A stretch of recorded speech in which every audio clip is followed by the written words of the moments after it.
Hello students, Anthoceros जिसे कि सामान्य भाषा में हॉर्नवर्ट भी कहा जाता है, उसके हम थैलस स्ट्रक्चर के बारे में पढ़ेंगे।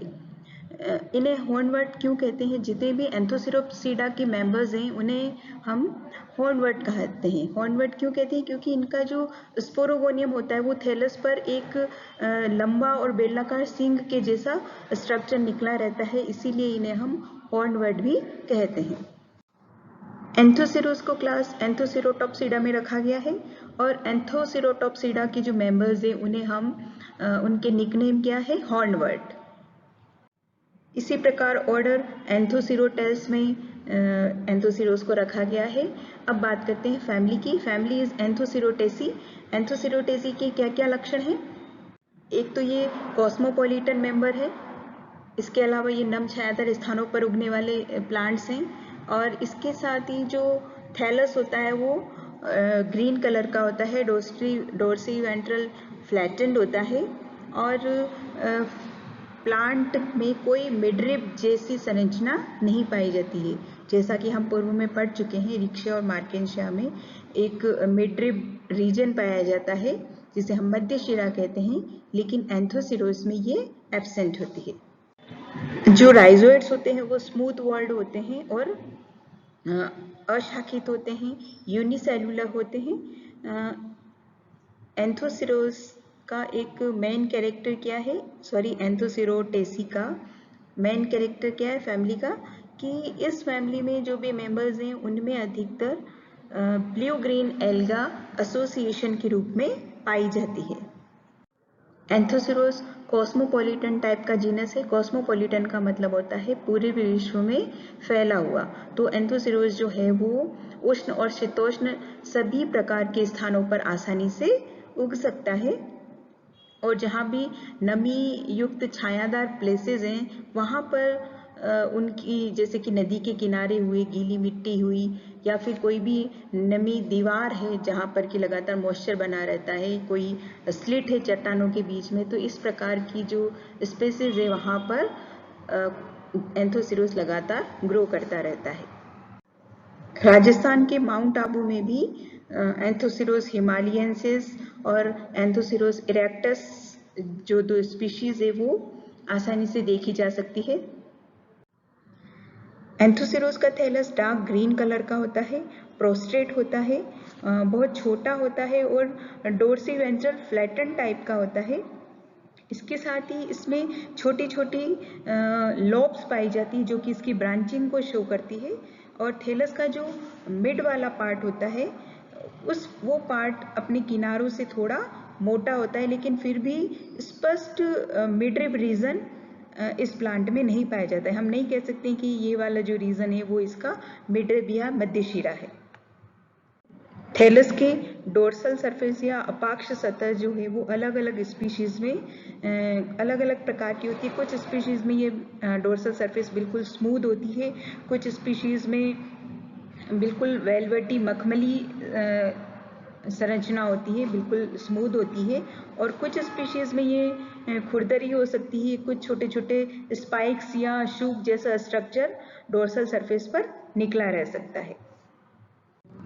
इसी डोर्सल सरफेस से हॉर्न लाइक स्ट्रक्चर, ये आप देख पा रहे हैं, सींग जैसा जो स्ट्रक्चर है, ये हॉर्न लाइक स्ट्रक्चर स्पोरोफाइट है जो कि डोर्सल सरफेस से बिल्कुल सीधा इरेक्ट खड़ा रहता है। वेंट्रल सरफेस या अभ्यक्ष सतह जो है वहाँ से सिंगल सेल्ड एक कोशिकीय अनब्रांच्ड और स्मूथ वॉल्ड राइजोइड्स निकले रहते हैं। ये देखिए सभी जो थैलस है उनके नीचे की तरफ से यूनिसेलुलर स्मूथ वॉल्ड और अनब्रांच टाइप के राइजोइड्स निकले रहते हैं और इन मूलाभास का कार्य क्या होता है? अवशोषण का काम होता है। और इसी वेंट्रल सरफेस पर कुछ डार्क ग्रीन कलर के या ग्रीनिश ब्लूइश कलर के गोलाकार संरचनाएं दिखाई देती है, जिसे कि हम वो संरचना क्या है? वास्तव में नील हरित शैवाल का ग्रुप जो है वो एंथोसिरोस के साथ में एसोसिएशन शो करता है। ये जो डार्क सर्कल्स जहाँ हमें दिखाई देते हैं, और इन ब्लू ग्रीन एल्गी का एसोसिएशन ही एंथोसिरोस की एक तरीके से पहचान भी है। हम एंथोसिरोस के थैलस को इनकी सहायता से आसानी से पहचान सकते हैं कि क्योंकि इसमें ब्लू ग्रीन एल्गी की कॉलोनीज प्रेजेंट है, इसलिए ये एंथोसिरोस हो सकता है। और इन ब्लू ग्रीन एल्गी का एसोसिएशन म्यूसिलेजिनस कैविटीज में पाया जाता है। इंटरनल स्ट्रक्चर ऑफ एंथोसिरोस की बात करते हैं तो एंथोसिरोस का जो इंटरनल स्ट्रक्चर है वो बिल्कुल सिंपल प्रकार का होता है। जैसा कि हमने रिक्शा और मार्केंशा में पढ़ा था कि वहाँ पर एक प्रकाश संश्लेषणी क्षेत्र अलग होता है, स्टोरेज रीजन वाली सेल्स अलग रीजन में पाई जाती है, लेकिन यहाँ पर इस तरीके का कोई डिवाइडेशन दिखाई नहीं देता है। सबसे जो सरफेस लेयर है जिसे हम एपिडर्मिस कहते हैं वो सिंगल लेयर्ड सेल से बनी रहती है और इन सेल्स में भी हरित लवक पाया जाता है जो कि प्रकाश संश्लेषण का कार्य करती है।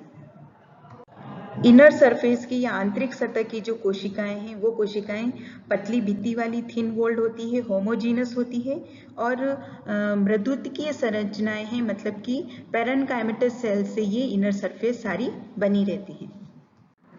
इस थैलस की वेंट्रल सरफेस पर आप यह देखिए बीच बीच में बहुत सारी म्यूसिलेज कैविटीज बनी हुई हैं। ये यहाँ इस थैलस में 3 से 4 म्यूसिलेज कैविटीज आपको दिखाई दे रही हैं। तो ये जो बड़े बड़े इंट्रासेलुलर स्पेसेस है, अंतरकोशिकीय स्थान बन जाते हैं जिसमें कि म्यूसिलेज कैविटी बन जाती है।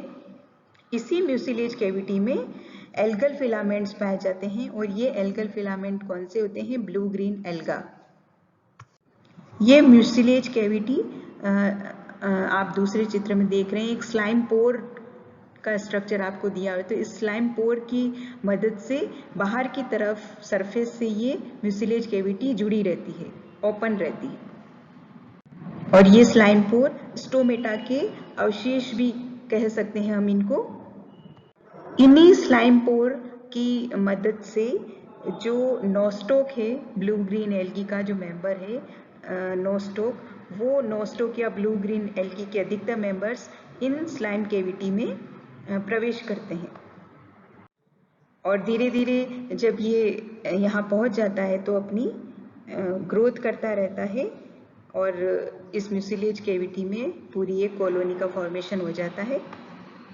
एंथोसिरोस के साथ अधिकतर ब्लू ग्रीन एल्गी नोस्टोक का ही एसोसिएशन पाया जाता है।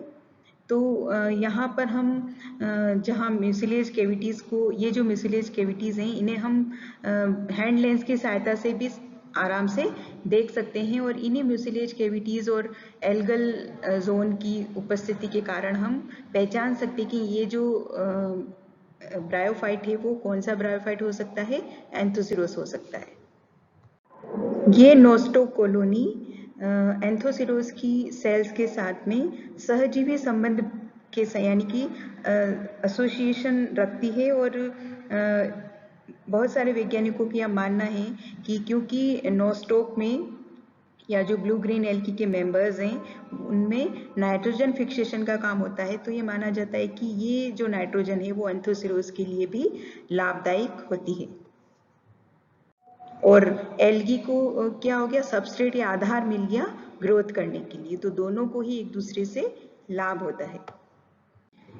थैलस की प्रत्येक कोशिका में एक क्लोरोप्लास्ट पाया जाता है, एक बड़ा केंद्रक पाया जाता है और इस क्लोरोप्लास्ट के बीच में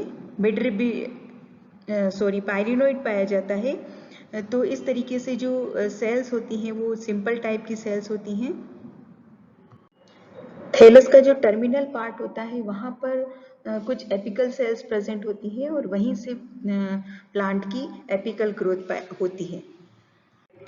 थैलस की वेंट्रल सरफेस पर सबसे जो आउटर लेयर है वो भी एक कोशिकीय संरचना से मिलके बनी होती है और इसी आउटर सरफेस से राइजोइड्स बाहर निकलते हैं जो कि यूनिसेलुलर नेचर के होते हैं, स्मूथ वॉल्ड होते हैं। इस प्रकार आप जो एंथोसिरोस है उसके थैलस को भी आसानी से समझ सकते हैं। नेकेड आई से भी हम एंथोसिरोस के थैलस को जो स्पोरोफाइट है या जो उसका स्पोरोगोनियम है उसके आधार पर आसानी से समझ सकते हैं कि जो थैलस है वो किसका थैलस है, एंथोसिरोस का थैलस है, क्योंकि इसके ऊपर हॉर्न लाइक स्पोरोफाइट प्रेजेंट है। इसके अलावा इसकी जो वेंट्रल सरफेस है उस सरफेस पर क्योंकि डॉट लाइक हमको अलग कैविटीज दिखाई देगी डार्क ग्रीन कलर की, अगर हम लेंस की सहायता से उसको देखते हैं तो उस आधार पर भी हम उन कैविटीज के प्रेजेंस के आधार पर भी, जो कि ब्लू ग्रीन एल्गी से बनी हुई है, उसके आधार पर भी हम कह सकते हैं कि ये जो थैलस है वो कौन से ब्रायोफाइट का थैलस है, एंथोसिरोस का थैलस है।